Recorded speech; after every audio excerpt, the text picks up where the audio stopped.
आज भारत के भूगोल के अंतर्गत भारत की मिट्टियों पर चर्चा की जाएगी। भारत की मिट्टियाँ आमतौर पर पुरानी एवं परिपक्व प्रकार की हैं। मिट्टियों का निर्माण आमतौर पर वर्षा की मात्रा तथा उसकी मौसमी वितरण प्रारूप पर निर्भर करता है। भारत में तापमान अधिक रहने से यहाँ की मिट्टियाँ तेजी से टूटती हैं तथा उनके रासायनिक तत्व वियोजित होने लगते हैं ठंडे प्रदेशों की तुलना में। उत्तरी भारत मैदान की मिट्टियाँ जलोढ़ प्रकार की है जो कि दोमट प्रधान है, यानी जिसमें चिकनी मिट्टी और रेत का मिश्रण समान रूप से पाया जाता है। प्रायद्वीपीय भारत की अधिकांश मिट्टियाँ अपनी ही स्थानों पर वहाँ पर मिलने वाली चट्टानों के टूटने से बनी हैं, इसलिए वे उन चट्टानों के रासायनिक संगठन के अनुसार उनकी विशेषताएं परिवर्तनशीलता दिखाती हैं। प्रथम प्रकार की मिट्टियाँ हैं जलोढ़ मिट्टियाँ। जलोढ़ मिट्टियाँ उत्तर भारतीय मैदान में मुख्यतः पाई जाती हैं। ऊपरी नदी घाटियों में ये अधिक मोटाई वाली मध्यम भागों में मध्यम आकार की और निचली नदी घाटियों में सबसे महीन प्रकार की पाई जाती हैं। भारत की सबसे बड़ी मिट्टी का समूह यही जलोढ़ मिट्टियाँ हैं जो कि सघन जनसंख्या के क्षेत्रों में पाई जाती हैं। ये नदियों द्वारा परिवहन करके लाई गई हैं, अर्थात अपने स्थान पर इनका निर्माण नहीं हुआ है। ये मिट्टियाँ अधिकांशतः युवा प्रकार की हैं और इन्हें अपरिपक्व मिट्टियों में रखा जाता है जिनका निर्माण अभी हुआ नहीं है पूर्णतः। मिट्टियों में कंकर की मौजूदगी के आधार पर इसके दो रूप पाए जाते हैं। खादर मिट्टियाँ जो नदियों के आसपास के क्षेत्र की होती हैं, हल्के रंग की होती हैं, इनमें कंकर की मात्रा कम होती है और सिलिका अधिक होती है। दूसरी बांगर मिट्टियाँ जो प्राचीन जलोढ़ की हैं और नदी घाटियों से दूर स्थित हैं, इनमें चिकनी मिट्टी की अधिकता होती है और कंकर अधिक होते हैं। बंगाल में जलोढ़ मिट्टी अधिक महीन कणों वाली हैं जिनमें विभिन्न प्रकार की पानी वाली जैसे चावल, जूट, गन्ना, तंबाकू आदि फसलें उगाई जा सकती हैं। प्रायद्वीपीय पठार के तटवर्ती भागों की जो मिट्टियाँ हैं वे अपेक्षाकृत कम सुराख वाली, चिकनी तथा गहरे रंग की हैं। ये नदी घाटियों के मुहानों तथा नदियों के आसपास के क्षेत्र में पाई जाती हैं। दूसरी है काली मिट्टी जो भारत के दक्कन पठार के क्षेत्र में और ऐसे कोई आसपास के भागों में मिलती है।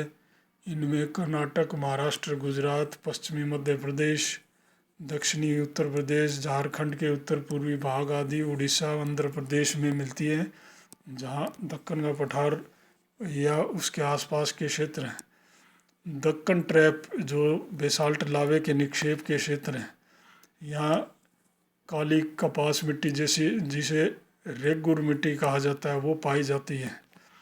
कई स्थानों पर काली मिट्टी बेसाल्ट लावे से बनी है, लेकिन अन्य स्थानों पर यह धरातल और जलायु के परिणाम स्वरूप भी परिपक्व मिट्टी के रूप में काले रंग में मिलती है।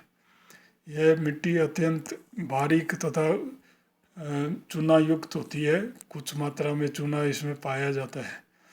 ये मिट्टी अत्यंत कठोर एवं नमी को धारण करने वाली होती है। ये उपजाऊ मिट्टी कपास, गेहूँ, चना, अलसी, ज्वार के लिए उपयुक्त रहती है। तीसरी मिट्टी है लाल मिट्टी। ये वैसे तो उष्णकटिबंधीय गर्म प्रदेशों की मिट्टियाँ हैं, लेकिन प्रायद्वीपीय भारत के कई हिस्सों में यह पाई जाती हैं। ये मिट्टियाँ गहराई तथा सुसंबद्धता यानी कि मिट्टी के आपस में जुड़े रहने में की जो गुण है उसमें काफ़ी परिवर्तनशीलता दिखाती हैं। अपेक्षाकृत उच्च एवं शुष्क भूमियों में लाल मिट्टी रेतीली प्रकार की और हल्के रंग की मिलती है, जिनमें केवल बाजरे जैसी फसलें ही उगाई जा सकती हैं। लेकिन अपेक्षाकृत मैदानी भागों में नदियों के आसपास के क्षेत्र में दोमट प्रकार की लाल मिट्टी पाई जाती है जो फसलों के लिए ज़्यादा उपयुक्त है। लेटराइट मिट्टी लेटराइट के अपरदन से बनी होती है।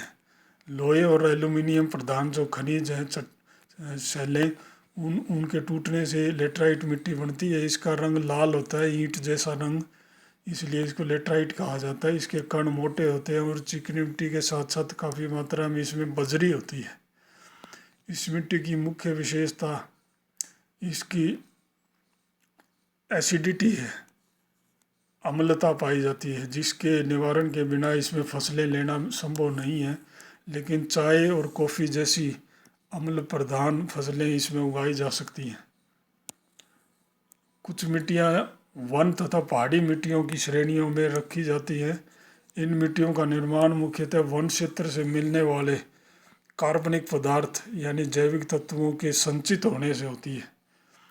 असम के पहाड़ी भाग, उत्तराखंड, कर्नाटक की सह्याद्री या पश्चिमी घाट की पहाड़ियों में, कुर्ग क्षेत्र तथा उप हिमालय क्षेत्र में कई जगह इस प्रकार की मिट्टियाँ पाई जाती हैं।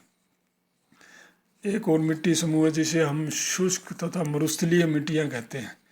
ये मुख्यतः रेत से बनी होती है, जिनमें कई बार लवण या नमक की उच्च मात्रा पाई जाती है। दक्षिणी पंजाब एवं राजस्थान में ऐसी मिट्टियाँ प्राय मिलती हैं।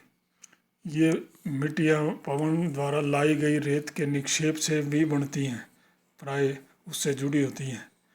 ऐसे क्षेत्रों में सिंचाई के विकास के बिना मिट्टी का विकास एवं फसल की कृषि प्राप्त करना संभव नहीं होता है। एक मिट्टी का समूह है जिसे लवणीय एवं क्षारीय मिट्टियाँ कहते हैं। ये मिट्टियाँ भारत में सभी जलवायु में, सभी प्रदेशों में मिल जाती हैं, जैसे बिहार, उत्तर प्रदेश, पंजाब, राजस्थान। जहाँ भी कुछ शुष्क भाग हैं वहाँ मिट्टी के ऊपर लवणीय निक्षेप दिखाई पड़ते हैं, जो फसलों के लिए काफ़ी हानिकारक होते हैं। लवणीय मिट्टियों में सोडियम क्लोराइड और सोडियम सल्फेट मिलते हैं, जबकि जो क्षारीय मिट्टियाँ हैं वो सोडियम बाइकार्बोनेट से बनी होती हैं, उनकी अधिकता होती है, काले रंग की हो जाती है। मिट्टी का एक प्रकार और है जिसे पीट तथा दलदली मिट्टियाँ कहा जाता है। पीट अर्ध विकसित कोयले को कहा जाता है, जहाँ पे दलदली दशाएं हो, नमी वाली दशाएं हो, वहाँ बनेगी। ये मिट्टियाँ आर्द्र प्रदेशों में इसलिए पाई जाती हैं जहाँ कार्बनिक पदार्थ अधिक मात्रा में संचित हो जाता है। कार्बनिक पदार्थ और नमी के कारण ये मिट्टियाँ काली होती हैं, हैवी होती हैं, भारी और अम्ल प्रधान होती हैं।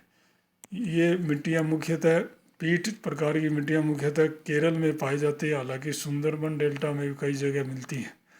दलदली मिट्टियाँ उड़ीसा, सुंदरबन डेल्टा, बंगाल के कुछ हिस्से, उत्तरी बिहार व तमिलनाडु में भी दक्षिणी पूर्वी तट पर दिखाई पड़ती हैं।